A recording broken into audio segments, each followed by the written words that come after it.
Jacob Fatu destroys the Bloodline. Fatu lays waste on Smackdown.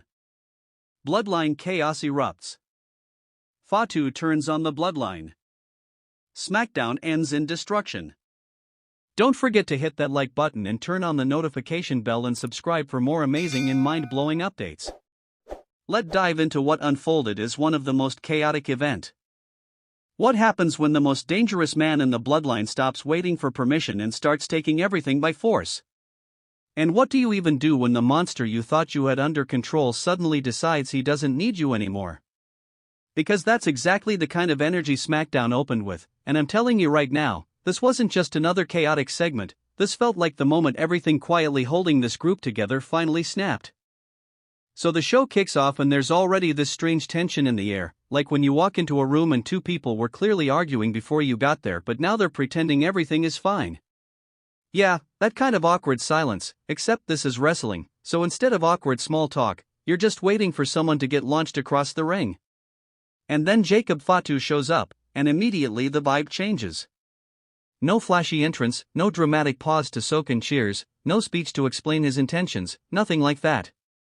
He just walks in like a problem that nobody is ready to deal with.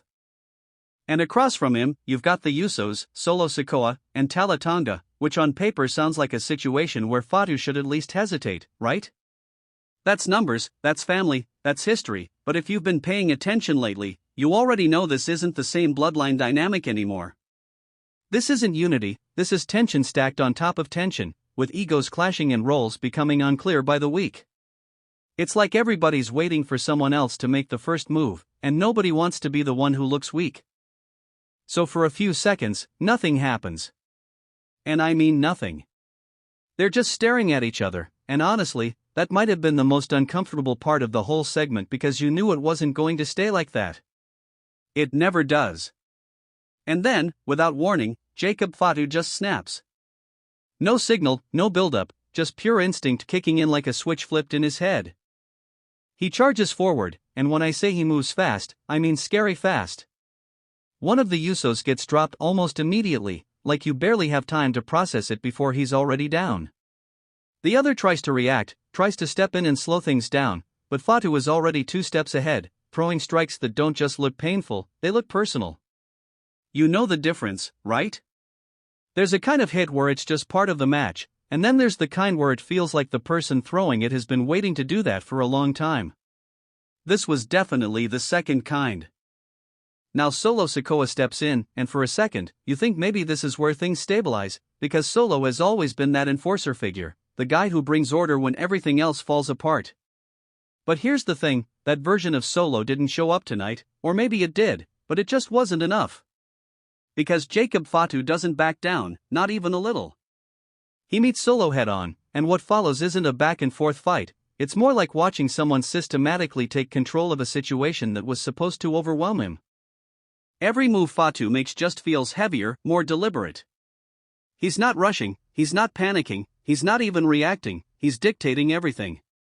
And that's when it really hits you, this isn't chaos to him, this is control. The Usos try to regroup. They try to use the numbers advantage, and for a brief moment, you think maybe they can turn it around, but it doesn't last.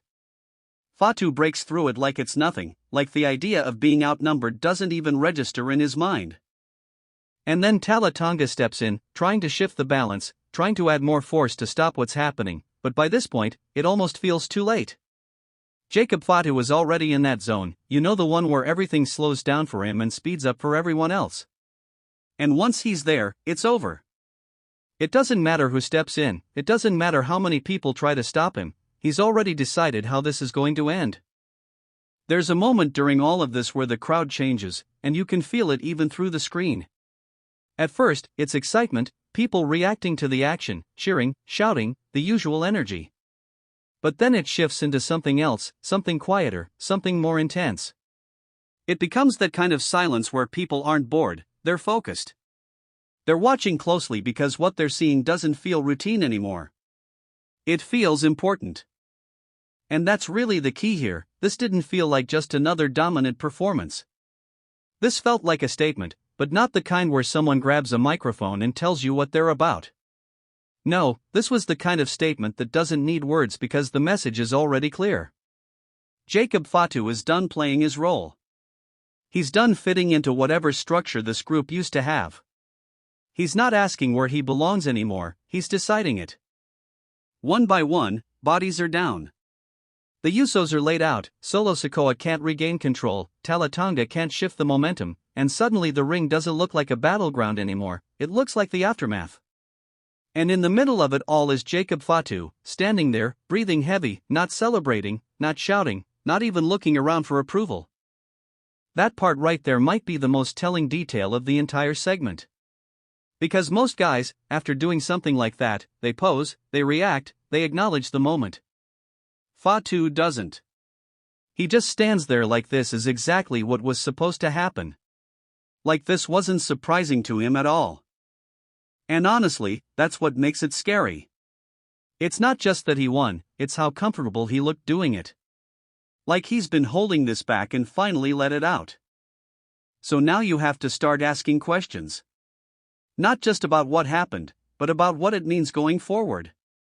Because this kind of moment doesn't just disappear next week. You can't just move on from something like this and pretend everything is normal again. Do the Usos try to regroup and respond, or does this create a bigger divide between them? What does Solo Sikoa do now, especially after a night where he couldn't enforce anything? And what about the rest of the bloodline, where do they even stand in all of this? Because if Jacob Fatu is willing to do this to his own, what does that say about what he's willing to do to anyone else? And let's be real for a second, if you're someone in that locker room watching this unfold, you're probably rethinking your entire week. Like maybe you had plans to step up, maybe you were thinking about making a statement of your own, but after seeing this, you might just quietly mind your business for a while. And honestly, I wouldn't blame you. If you've made it this far, go ahead and hit like, it really helps push the video out, and subscribe if you haven't already, because you already know this story is far from over. And I want to hear your take on this, seriously, drop it in the comments. Was this the moment Jacob Fatu officially took over, or is there still someone who can step in and stop this before it goes too far? Because right now, it doesn't feel like there is. It feels like we just watched the rise of something that's going to be very hard to control, and even harder to stop. And the wild part is, this might only be the beginning. Because moments like this don't just change one night, they change everything that comes after. The alliances, the rivalries, the power structure, all of it. And if that's true, then what we saw wasn't just destruction, it was a turning point. So now we wait. We watch. And we see who's brave enough, or maybe crazy enough, to step up next. Anyway, thanks for sticking with me through all of this, I really appreciate you being here.